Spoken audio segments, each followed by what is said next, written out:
After 46 years of marriage and 12 years of caring for her sick husband, she thought she had seen it all. She was wrong. What she found after he died changed everything. Stay with me till the end and hit subscribe for more powerful stories like this. The box wasn't meant to be opened. Margaret found it 3 days after she buried her husband.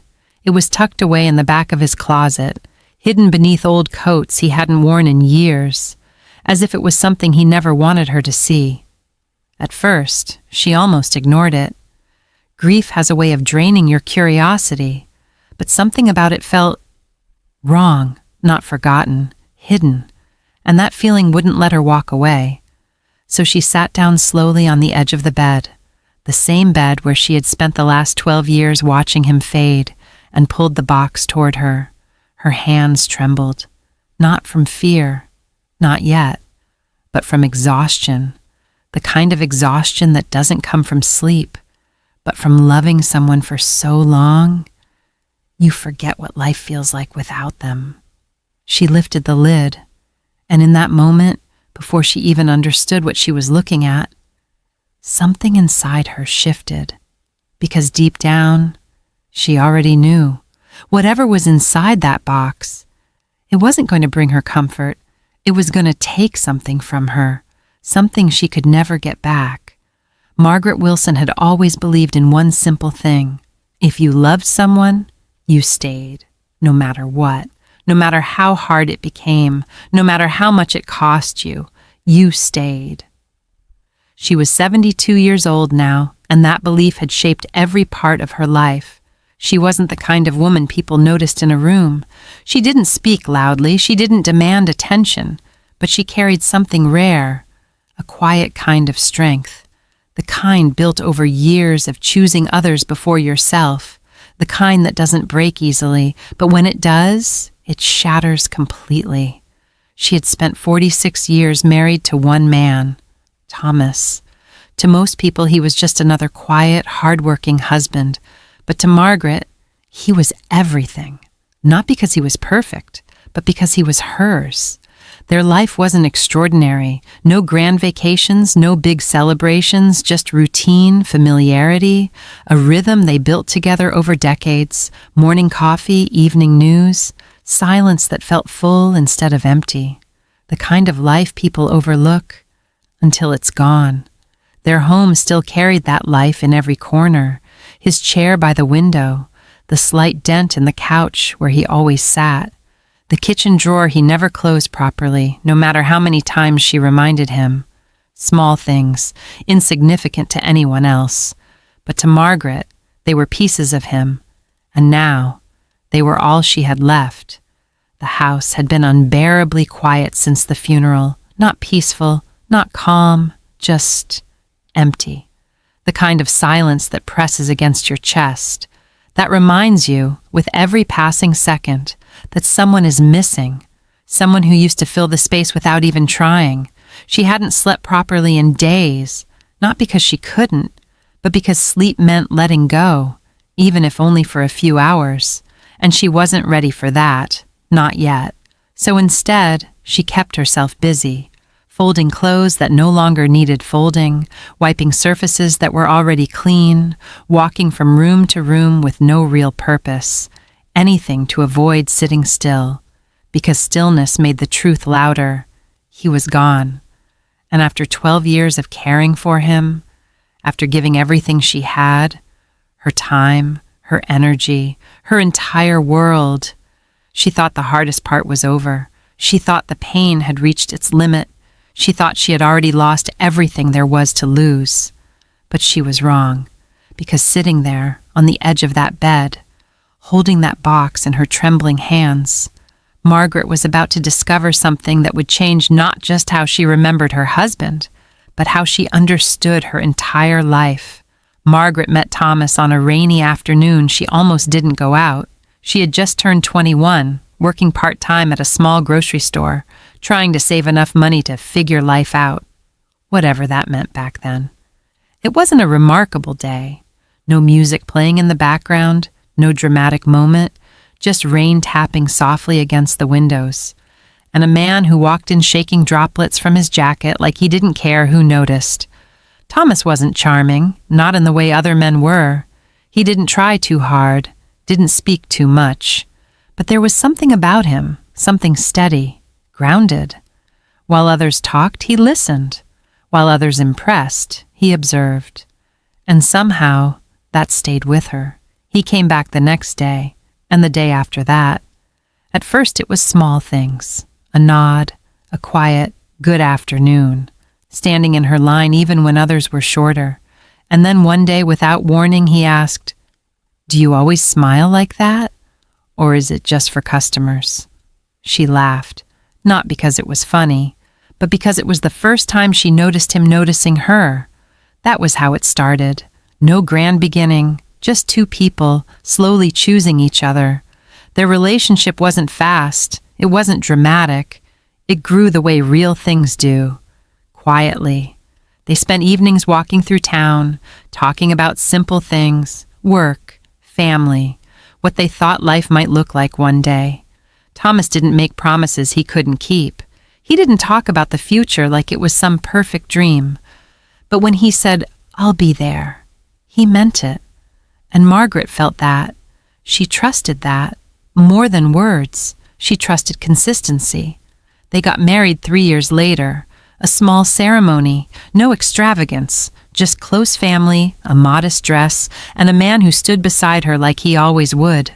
Life after that wasn't easy. Money was tight.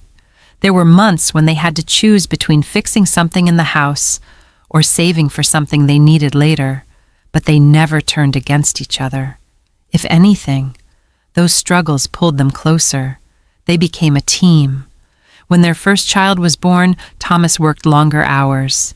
When their second came, Margaret stopped working entirely, not because she had to, but because she wanted to build a home that felt stable, safe, and Thomas respected that. He never made her feel like her role was less. If anything, he leaned on her strength more than she realized. Love, for them, wasn't loud. It wasn't in grand gestures or constant affection. It was in the small things. The way he always checked the doors at night, the way she kept his meals warm, no matter how late he came home. The way they sat together in silence, without needing to fill it. There were arguments, of course, moments of frustration, times when life felt heavier than they expected. But they never walked away. That was their rule. No matter how hard things got, they stayed. Years passed, their children grew up, the house became quieter, life slowed down, and in that quiet, and they found something deeper than excitement. They found understanding, a rhythm, a kind of love that didn't need to prove itself anymore. Margaret would sometimes watch Thomas without saying a word, the way he moved, the way he sat, the way he existed in their space like he had always belonged there. And she would think, this is it. This is what a lifetime looks like. Not perfect, not dramatic, but real. That was why, when things began to change, she didn't see it for what it was. Because when you've built your life on something that feels unshakable, you don't expect it to break. Not suddenly, not quietly, not in a way you can't even explain. But it did. And when it started, it didn't feel like the end. It felt like something small, something manageable, something they would get through, just like everything else. It didn't begin the way tragedies usually do. There was no single moment Margaret could point to and say, that was the day everything changed. Instead, it slipped in quietly. So quietly, she almost missed it. At first, Thomas just forgot small things, nothing alarming. He would leave his keys in the wrong place, ask her the same question twice, walk into a room, and stand there confused, as if the reason he came had disappeared somewhere behind him. Margaret would smile, lightly, kindly. "Your memory is playing tricks on you again," she would tease, and he would chuckle, a little embarrassed, but not worried. Neither of them were. Because when you've lived a long life with someone, you don't expect the beginning of the end to look so ordinary. But ordinary didn't last. Weeks turned into months, and the small things began to grow. Thomas started forgetting conversations completely, forgetting meals, forgetting names. Sometimes he would repeat the same story 3 times in one evening, each time with the same seriousness, the same tone, as if he were telling it for the first time. Margaret noticed. Of course she did, but she didn't say much, because saying it out loud would make it real, and she wasn't ready for that. Then one evening, everything changed. Thomas looked at her, not casually, not distracted, but directly, carefully, like he was trying to figure something out. "Do I know you?" he asked. The question was soft, almost gentle, but it landed like something heavy, something permanent. Margaret didn't answer immediately. She just stood there, holding on to the edge of the kitchen counter, as if letting go might cause something inside her to fall apart. And then she smiled, not because she felt like smiling, but because she needed him to feel safe. "I'm Margaret," she said quietly. "I'm your wife." He nodded slowly, polite, almost apologetic, like a stranger trying to be respectful. That night, she didn't cry in front of him. She didn't ask questions. She didn't panic. She waited until he fell asleep. Then she walked into the bathroom, closed the door, turned on the tap so no one would hear. And she broke. Not loudly, not violently, but deeply. The kind of crying that doesn't come from your eyes first. It comes from your chest, from somewhere you didn't know could hurt that much. But even then, even in that moment, she didn't think about leaving. She didn't think about how unfair it was. She thought only one thing: he needs me. And that was enough. The diagnosis came weeks later. A quiet office, a doctor speaking in careful tones, words like progressive, decline, no cure, dementia. Margaret sat still as the doctor explained it. What would happen? What to expect? How things would get worse. But she didn't hear most of it, because one truth had already settled inside her.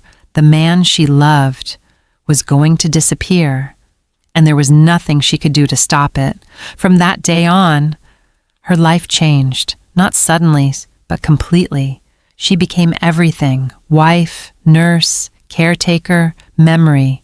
She reminded him who he was, who she was, what day it was, where he was. She guided him through his own life, like someone helping a child find their way. Mornings started earlier, nights ended later, sleep became lighter, shorter, interrupted.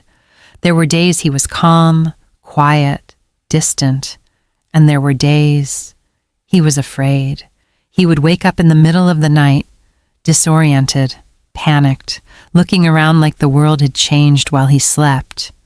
"Where am I?" he would ask, and Margaret would sit beside him, take his hand, and say softly, "You're home." Even when he no longer knew what home meant, she stopped going out, stopped visiting friends, stopped answering calls, because leaving him alone, even for a moment, felt like abandoning him.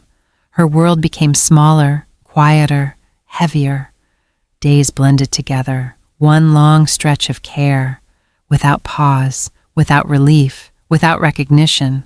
He stopped saying her name, stopped responding to her voice, stopped being the man she had spent her life with. But she didn't stop.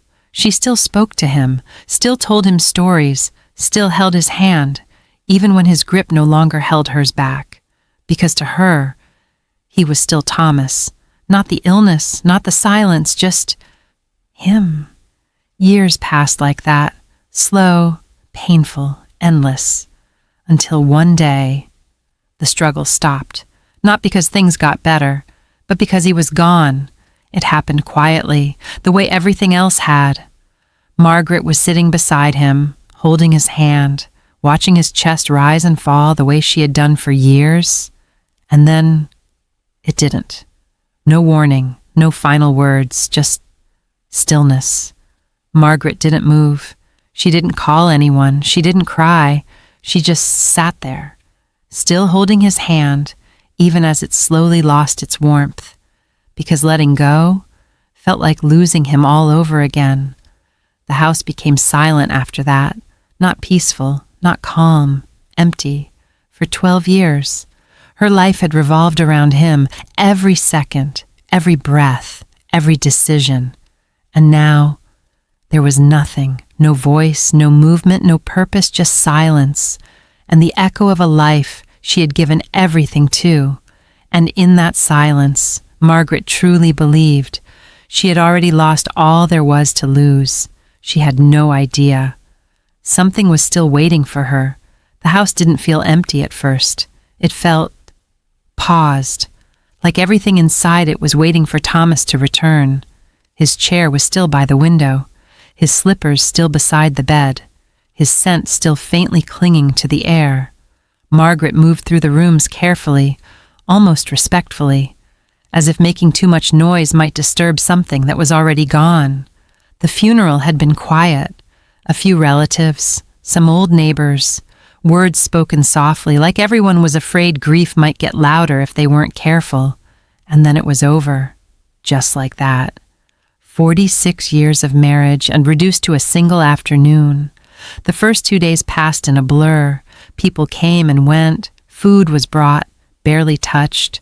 Condolences were given, repeated, forgotten. For 12 years, every second of her life had been structured around Thomas.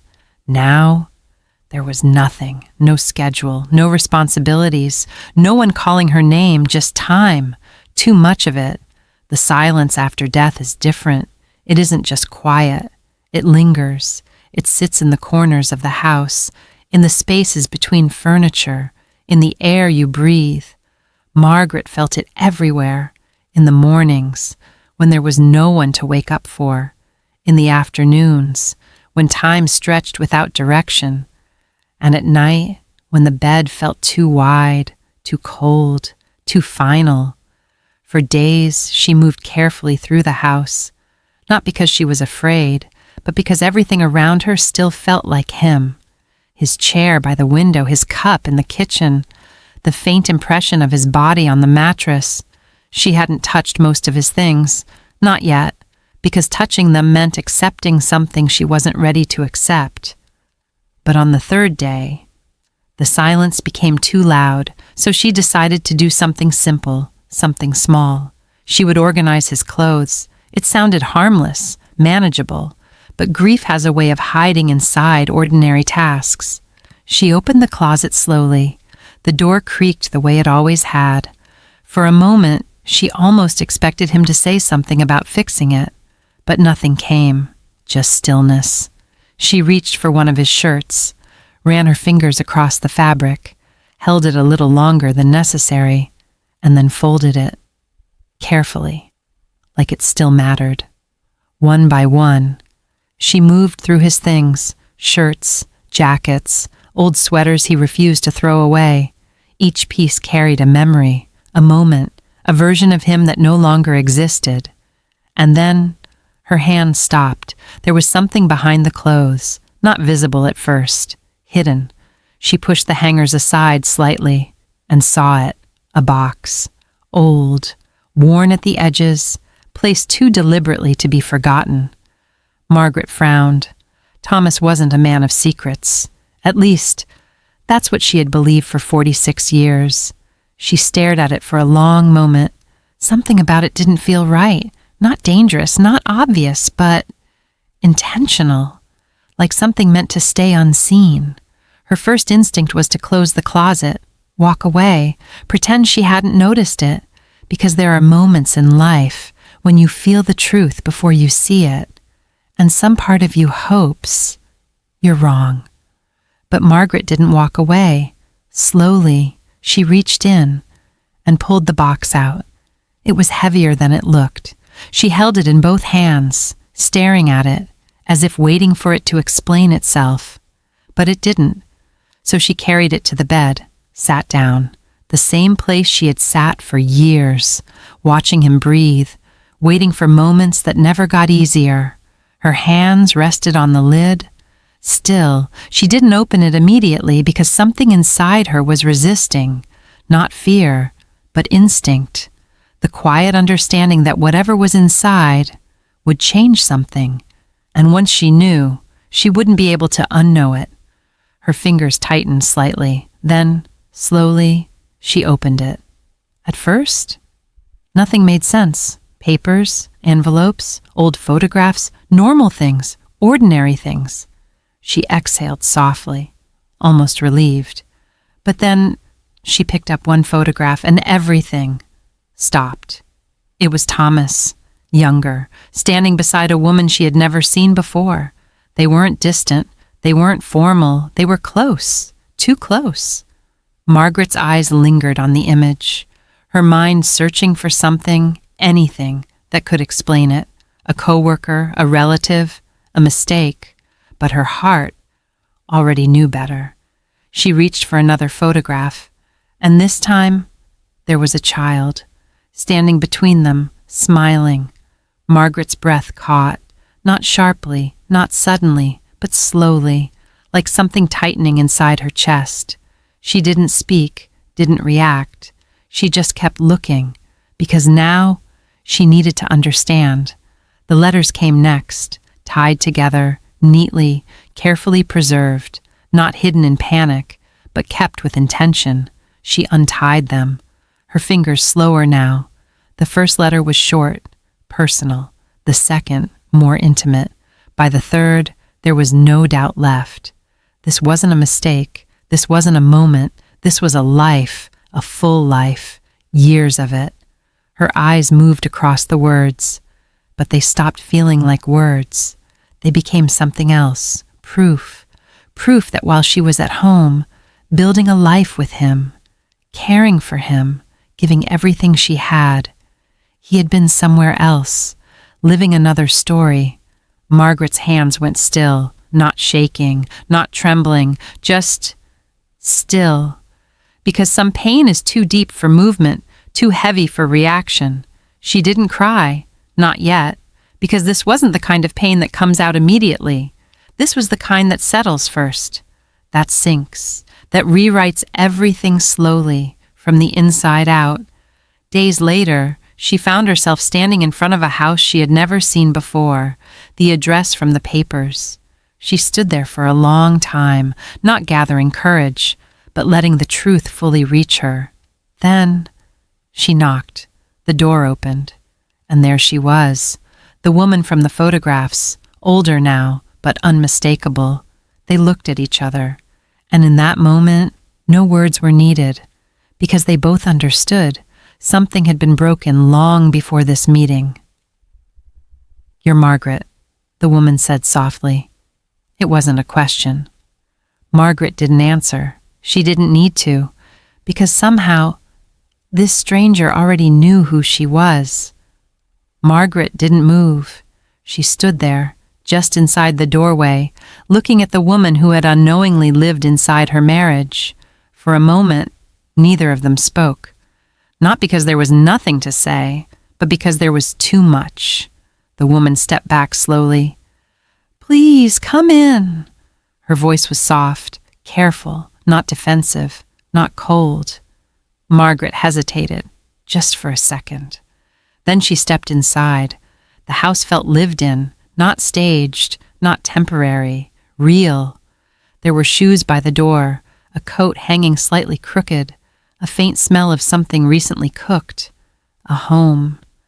Margaret's eyes moved slowly across the room, and then they stopped. Photographs. On the wall, on shelves, on a small table near the window, Thomas, smiling, not the man she had watched fade away, but the man she remembered, alive, present, and beside him, the same woman, and the child she had seen in the photographs. Margaret didn't step closer. She didn't need to. She could feel it. Years, memories, moments she had never known existed. "Did you know?" Margaret asked quietly. Her voice didn't shake. It didn't need to. The woman's face broke almost immediately. Tears filled her eyes before she could stop them. "No," she whispered. "I didn't." She shook her head again, as if saying it twice might make it clearer, more believable. I thought I thought I was his whole life. Margaret closed her eyes briefly, not in anger, but in recognition, because she had believed the same thing. They stood there, two women, holding the same truth, from opposite sides. I didn't know about you either, the woman added, her voice unsteady. He said his work kept him away, that his life was complicated. Margaret let out a slow breath. He had said similar things, different explanations, same result, absence, and now, understanding. They sat down eventually, not as rivals, not as enemies, but as people who had both been quietly deceived. There was no shouting, no accusations, because there was no one left to answer them, only silence and truth. Margaret listened as the woman spoke, about the years, the visits, the moments she thought were real, and with every word, Margaret felt something strange, not anger, not jealousy, but a kind of sadness that stretched beyond herself, because this wasn't just her loss, it was both of theirs, two lives, divided, without either of them knowing. After a while, Margaret stood up. She looked around one last time, at the life that had existed without her. Then she turned toward the door. The woman stood too, unsure, as if she wanted to say something, but didn't know what. Margaret paused, her hand resting lightly on the door. Then she spoke. We loved the same man. Her voice was calm, steady, but we didn't live the same truth. The woman's tears fell freely now. Margaret opened the door, stepped outside. The air felt different, not lighter, but clearer, as if something heavy had shifted, even if it hadn't disappeared. She walked slowly, not in a hurry, because for the first time in years, there was nowhere she needed to be. No one waiting, no one depending on her, just space. Days later, she returned to her home. The silence was still there, but it had changed. It no longer felt like something pressing against her. It felt like something she could sit with. She opened the windows, let fresh air move through the rooms, walked through the house, not as someone trapped in memory, but as someone learning how to live again.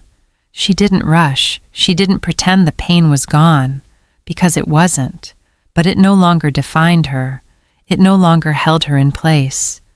That evening, she sat by the window, a cup of coffee in her hands. The sun was setting slowly, casting a soft light across the room, just like it had so many mornings before. Margaret looked out quietly, and for the first time in a long time, she didn't feel like she was waiting for something. She wasn't holding on. She wasn't losing anything. She was simply there. And after a long silence, she whispered something softly, not to Thomas, not to the past, but to herself. I stayed, her voice barely above a breath. And that mattered.